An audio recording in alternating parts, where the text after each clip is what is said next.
Well, thank you for letting me be here. For those of you who don't know who I am, my name's Nick and I'm the CEO and founder of Covatic. And we started about 4.5 years ago, right at the very, very beginning.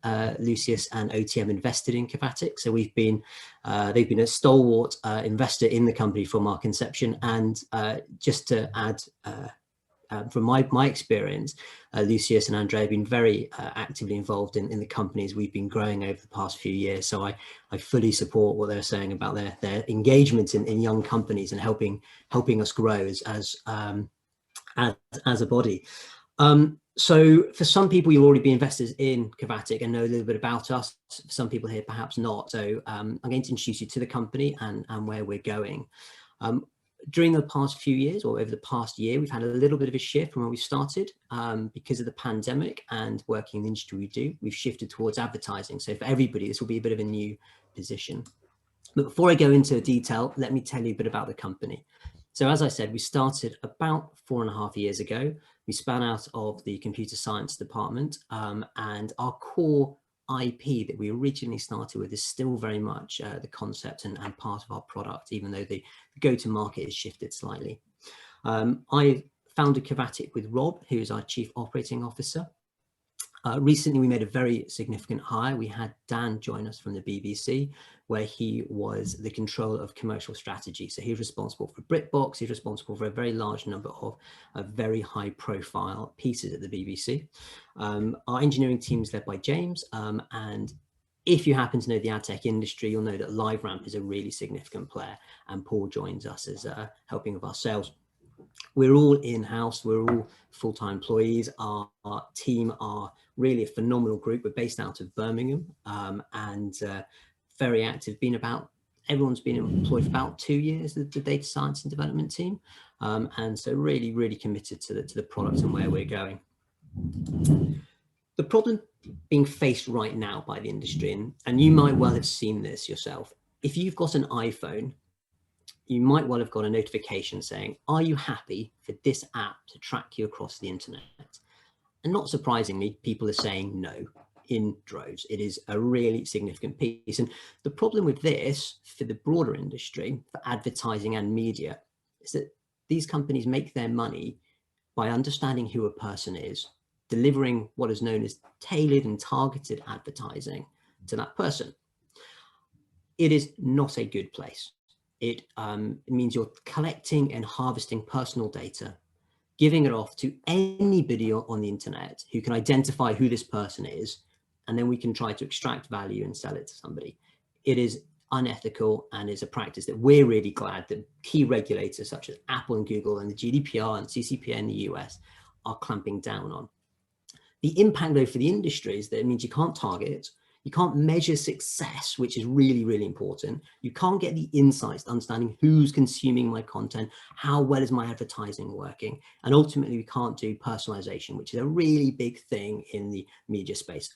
If you've got Netflix or even if you've got iPlayer, that screen that tells you, have a look at this, watch that, is a form of personalization that relies on data that is now just not available, which has got a direct impact on the bottom line.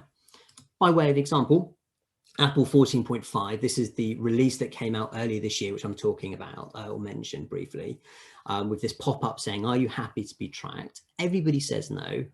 There's been an 85% reduction in, 85% of the global population have said no, which means 85% of people don't get targeted advertising, which means the value of that advert's not there, which means the tailoring's not there. So suddenly the industry's just imploded. Last night, there was a big release that came out. The industry is now 7% as effective as it was before this came out. 7% of ads, all they're getting. So it really had a huge impact, which has really opened the door for Covatic. So the industry's gone, right, we've got to get a fix quickly, a tech fix in, what can we do? And there are 3 approaches that have come to market. The first one is first-party data. So this is where I, as a broadcaster, get you to sign in and I will collect everything I possibly can about you, so I don't have to use any other service, and I'll try to make that work. That's really hard. And I don't know if you found it particularly frustrating. Every time you try to open something, now you have to create an account, create some passwords, you have to try and log in, and they were saying, why do you need my name and my postcode if I want to watch EastEnders? It makes no sense. And that's not really working particularly well. It also means there's a lot of overhead. Then there's this thing called contextual, where we say, well, look, you've looked at a fishing video, Lucius, therefore I think you like fishing. I'll give you a fishing advert. Maybe that's successful, maybe that's not successful. It's quite hard to say, well, I'm trying to sell you a car advert, but I've got somebody who likes fishing. How do I link those two together? And then there's a thing called cohort, which Google released, which is very overly complex. They released it with a huge fanfare, dropped it into Europe, had to pull it out a day later because it fell foul of the GDPR. And they went, oh yes, there's this place outside of America. So that all went horribly wrong for them. This is where Covatic have come along. Our tech and our solution, which has always been based around creating really rich, engaging moments for people, actually also answers this whole advertising problem, because we do everything on device. We understand the real world context of what somebody does, where they go, how they lead their life on their phone. No personal data is ever exposed. So nothing about Nick is exposed to a broadcast or to an advertiser that can be related back to me.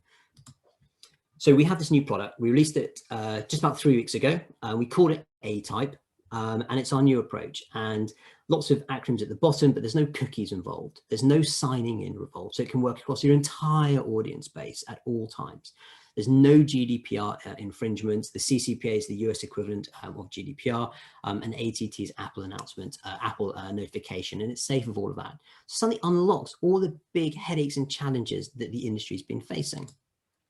How does it work? Well, this picture I put together to try to explain. We have our AI engine. This is where the core IP sits that we got from the university and that we've developed over the last 4 years.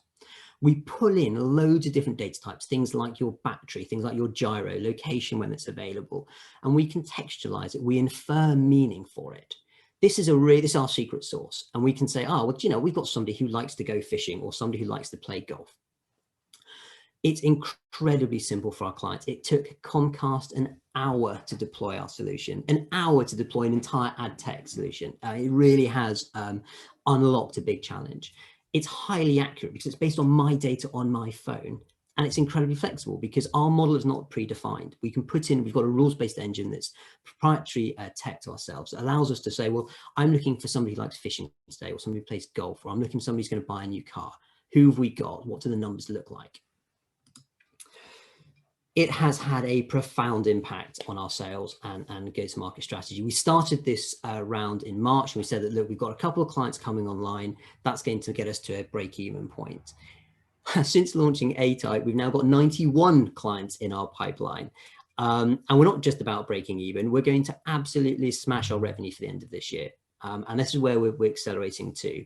It's also accelerated the close on contracts. As Lucius knows, and many people know, it takes a long time to get broadcasters over the line. Since launching A-Type, a week ago, we met with the executive vice president of NBC in the US. This is a colossal, I mean, they generate $27 billion of advertising. He's instructed their teams to implement our solution. We're already in the contracting phase, and we'd like to go live by the end of this month. That's a month from introduction through to close. It really has hit a huge pain point in the industry, which is allowing us to accelerate the way we want to. To give you an idea of some of the market reaction, SCA, Southern Cross Audiophile, based in Australia. So we've got a really pan-global solution here. In Australia, they're looking to deploy our solution. We had an email that came in overnight from them, which is even more to this point, where they're putting us in for an ad tech and an engagement point of view.